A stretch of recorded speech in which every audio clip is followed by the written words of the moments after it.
সুপ্রিয় চাকরি প্রত্যাশী ভাই বোনেরা, তো মেট্রো রেলে বিশাল নিয়োগ বিজ্ঞপ্তি প্রকাশ পেয়েছে। এখানে দেখতে পাচ্ছেন কর্ণাটক বাংলাদেশ সরকার সড়ক পরিবহন ও মহাসড়ক বিভাগ, ঢাকা মেস ট্রানজিট মেট্রো ভবন এমআরটি লাইন এখানে দেওয়া আছে। তো এখানে আবেদন করতে হবে অনলাইনের মাধ্যমে, অনলাইন ব্যতীত কোনো আবেদন গ্রহণ করা হবে না। তো এখানে অসংখ্য পদে আবেদন দেওয়া আছে। তো এখানে 1 থেকে 24টা ক্যাটাগরি দেওয়া আছে। পদের নাম, পদ সংখ্যা, বয়স, শিক্ষা যোগ্যতা, কাজের বিবরণ বিস্তারিত জানাবো আপনাদের সাথে থাকবেন। তো আবেদন করতে হবে অনলাইনের মাধ্যমে। আবেদন শুরুর তারিখ এবং শেষ তারিখ কবে, এটা মূল বিষয়। তো আগে আপনাদের পদগুলো জানাবো, কি পদে কতজন লোক নেওয়া হবে, পদের নাম কি। 24 নং পদে দেওয়া আছে মোট সংখ্যা দেওয়া আছে 120 জন।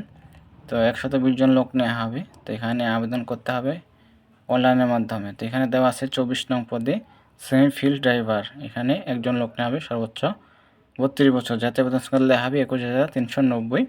শিক্ষা যোগ্যতার মান থাকতে হবে SSC vocational in automobile, mechanical, electrical works and maintenance অথবা এসএসসি বিজ্ঞান ডিগ্রিধারী হতে হবে। সিজিপি দেওয়া আছে, অবশ্যই জিপি 5 বা স্কিল ন্যূনতম 3 পয়েন্ট পেতে হবে। প্রার্থীকে বৈধ ড্রাইভিং লাইসেন্সধারী হতে হবে এবং ক্রেন অপারেটর কাজে 1 বছর চাকরির অভিজ্ঞতা সম্পন্ন প্রার্থীর অভিজ্ঞতা হবে। তো 1 বছর অভিজ্ঞতা লাগবে এবং যাদের 3 পয়েন্ট বা 5 পয়েন্ট আছে তারা আবেদন করতে পারবেন। এখানে অবশ্যই বিজ্ঞান বিভাগ থেকে হতে হবে। তো এখানে দেওয়া আছে বিবরণ, ইলেকট্রিক বিভাগে বিশেষ যান ক্যাটেনারি মেনটেন্যান্স ভেহিকল সিএমবি চালানো সংক্রান্ত কাজ। তো এখানে আপনারা দেখে আবেদন করবেন। 30 নং পদে বলা আছে সেমি ফিল্ড মেশিন, 4 জন দেওয়া আছে, 32 বছর। এখানে দেওয়া আছে শিক্ষা যোগ্যতা কি, কাজের বিবরণ কি, দেখে আপনারা আবেদন করবেন। 22 নং পদে বলা আছে সেমি ফিল্ড, এখানে দেখতে পাচ্ছেন অসংখ্য জন লোক নেওয়া এই পদে 80 জন। মূল বেতন দেওয়া হবে 21,390। শিক্ষা যোগ্যতা কি দেওয়া আছে এবং বিবরণ দেওয়া আছে, দেখে আপনারা আবেদন করবেন। তারপর দেওয়া আছে 21 নং পদে মুয়াজ্জিন, এখানে একজন লোক নেওয়া হবে, সর্বোচ্চ 32 বছর, 18 থেকে 32 বছর। তো এটা সম্পূর্ণ সরকারি, এখানে দেওয়া আছে বিবরণ, দেখে আপনারা আবেদন করবেন। তারপর দেওয়া আছে এখানে 20 নং পদে বলা আছে পেস ইমাম, একজন লোক নেওয়া হবে, সর্বোচ্চ 40 বছর। এখানে দেখে আপনারা আবেদন করবেন। 19 নং পদে বলা আছে জুনিয়র মার্কেটিং অফিসার, 2 জন লোক নেওয়া হবে পদে, সর্বোচ্চ 32 বছর হতে হবে। শিক্ষা যোগ্যতা এবং বিবরণ দেওয়া আছে, দেখে আপনারা আবেদন করবেন। 18 নং পদে বলা আছে সেকশন ইঞ্জিনিয়ার, এখানে একজন লোক নেওয়া হবে পদে, সর্বোচ্চ 32 বছর হতে হবে। শিক্ষা যোগ্যতা কী এবং বিবরণ দেওয়া আছে। 17 নং পদে বলা আছে সেকশন ইঞ্জিনিয়ার, একজন লোক নেওয়া হবে, সর্বোচ্চ 32 বছর। এখানে দেখে আপনারা আবেদন করবেন। শিক্ষা যোগ্যতা কী এবং বিবরণ দেওয়া আছে। 16 নং পদে বলা আছে সেকশন ইঞ্জিনিয়ার, একজন দেওয়া আছে, সর্বোচ্চ 32 বছর হতে হবে। এখানে দেখে আপনি আবেদন করবেন।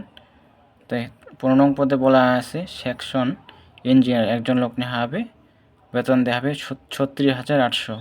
শিক্ষা যোগ্যতা কী, কাজের বিবরণ কী, এখানে দেওয়া আছে, দেখে আপনারা আবেদন করবেন। তারপর দেওয়া আছে 14 নং পদে সেকশন ইঞ্জিনিয়ার, একজন লোক নেওয়া হবে, সর্বোচ্চ 32 বছর। এখানে শিক্ষা যোগ্যতা কী, কাজের বিবরণ কী, এখানে দেওয়া আছে, দেখে আপনারা আবেদন করবেন। 13 নং পদে বলা আছে সেকশন ইঞ্জিনিয়ার, এখানে 36,800 বেতন দেওয়া হবে, পদ সংখ্যা একজন দেওয়া আছে।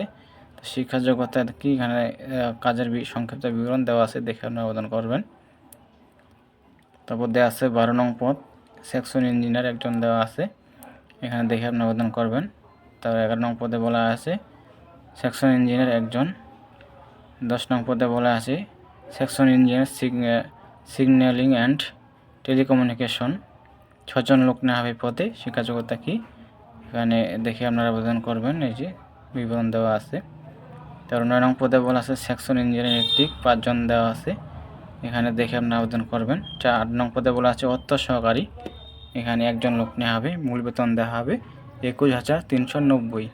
শিক্ষা যোগ্যতা কী, এখানে কাজের বিবরণ দেওয়া আছে, দেখে আপনারা আবেদন করবেন। তারপর দেওয়া আছে 7 নং পদে জুনিয়র রাজস্ব কর্মকর্তা, এখানে 2 জন লোক নেওয়া হবে, এখানে দেখে আপনারা আবেদন করবেন। 6 নং পদে বলা আছে অর্থ কর্মকর্তা, একজন লোক নেওয়া হবে পদে, এখানে দেখে আপনারা আবেদন করবেন। 5 নং পদে বলা আছে নিরাপত্তা কর্মকর্তা, 3 জন লোক নেওয়া হবে, এখানে দেখে আপনারা আবেদন করবেন। 4 নং পদে বলা আছে সহকারী ব্যবস্থাপক নিরাপত্তা, একজন লোক নেওয়া হবে এই পদে। শিক্ষা যোগ্যতা কী, কাজের বিবরণ কী, এখানে দেওয়া আছে, দেখে আপনারা আবেদন করবেন। তারপর 3 নং পদে বলা আছে সহকারী ব্যবস্থাপক, স্টেট লিগ্যাল এখানে 50,600 বেতন স্কেল দেওয়া আছে। 2 জন লোক নেওয়া হয় পদে। শিক্ষা জগতে কাজের বিবরণ কি এখান থেকে আপনি আবেদন করবেন। 2 নং পদে বলা আছে সহকারী ব্যবস্থাপক মানব সম্পদ, মূল বেতন দেওয়া হবে 50,600। পদ সংখ্যা 1 জন দেওয়া আছে। শিক্ষা জগতে দেওয়া আছে, কাজের বিবরণ দেওয়া আছে, দেখে আপনি আবেদন করবেন। তো 1 নং পদে বলা আছে সহকারী ব্যবস্থাপক প্রশাসন, নবম গ্রেডে বেতন দেওয়া হবে, মূল বেতন দেওয়া হবে 50,600। পদ সংখ্যা 1টি দেওয়া আছে, সর্বোচ্চ 18 থেকে 32 বছর। প্রার্থীর যোগ্যতা, শিক্ষা যোগ্যতা, এখানে কাজের বিবরণ দেওয়া আছে, দেখে আপনারা আবেদন করবেন। তো এখানে পদের নাম, বয়স, পদ সংখ্যা, জাতীয় বেতন স্কেল, প্রার্থীর শিক্ষা যোগ্যতা, কাজের বিবরণ বিস্তারিত আলোচনা করলাম। তো এখানে আবেদনের যে মূল বিষয়টা এখানে নিচে দেওয়া আছে, এই যে দেখতে পাচ্ছেন।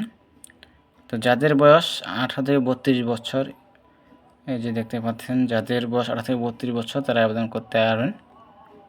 তো এখানে আবেদন যে লিঙ্কে আপনারা আবেদন করবেন, এই যে লিঙ্কটা দেখতে পাচ্ছেন, পরীক্ষায় অংশগ্রহণ ইচ্ছুক প্রার্থীগণ dmtcl.com.bd ওয়েবসাইটে আবেদনপত্র পূরণ করতে পারবেন। তো আবেদন শুরু হবে, অনলাইনে আবেদন শুরু হবে, দেওয়া আছে 4/5/2025 সকাল 11 ঘটিকা, অর্থাৎ মে মাসের 4 তারিখ থেকে শুরু। এখানে আবেদন শেষ হবে 4/6/2025 বিকাল 5টা। জুন মাসের 4 তারিখ বিকাল 5টা পর্যন্ত আবেদন শেষ হবে। তো 72 ঘন্টার মধ্যে জমা দিতে হবে পরীক্ষার ফি। তো আবেদন করলেই হবে না, আবেদনের ফি বাবদ কত টাকা দিতে হবে এখানে দেওয়া আছে, এই যে দেখতে পাচ্ছেন। একটু জুম করে দেখাই। 1 থেকে 6 নং 9 থেকে 18 নং কর্মের পদের জন্য পরীক্ষার ফি বাবদ 200 টাকা। টেলিটকের সার্ভিস চার্জ বাবদ 23 টাকা, মোট 223 টাকা। 7 থেকে 19 নং ক্রমিকের পদের জন্য আবেদন ফি বাবদ 150 টাকা। টেলিটকের সার্ভিস চার্জ বাবদ ভ্যাট সহ 18 টাকা, মোট 168 টাকা। 20 থেকে 24 নং ক্রমিকের পদের জন্য আবেদন ফি 100 টাকা। টেলিটকের সার্ভিস চার্জ বাবদ 12 টাকা, মোট 112 টাকা। তো 72 ঘন্টার মধ্যে জমা দিতে হবে। আর কীভাবে জমা দিবেন, এই যে প্রসেস দেওয়া আছে, যে প্রথম SMS DMTCL space user ID লিখে সেন্ড করতে হবে 16 222 নম্বরে। এক্সাম্পল দেওয়া আছে, এই যে রিপ্লাই দেওয়া আছে, তারপরে যে অ্যাপ্লিকেশন নাম, টাকা, সব কিছু দেওয়া আছে। এখানে দেখে আপনারা এইভাবে টাকাটা পেমেন্ট করবেন। তো বিস্তারিত তথ্য শেয়ার করলাম আপনাদেরকে। যদি কারো জানার কিছু থাকে অবশ্যই কমেন্টে জানাবেন, রিপ্লাই দেওয়ার চেষ্টা করব। আর যারা এখনও এই চ্যানেলটাকে সাবস্ক্রাইব করেন নাই, অবশ্যই চ্যানেলটাকে সাবস্ক্রাইব করে সাথে থাকবেন সবার আগে নিয়োগ বিজ্ঞপ্তি পাওয়ার জন্য। তো নিয়োগ বিজ্ঞপ্তি আসা মাত্রই আপলোড করা হয়। তো সবাই ভালো থাকবেন, সুস্থ থাকবেন, দেখা হবে নতুন কোনো সার্কুলার নিয়ে। ধন্যবাদ সকলকে।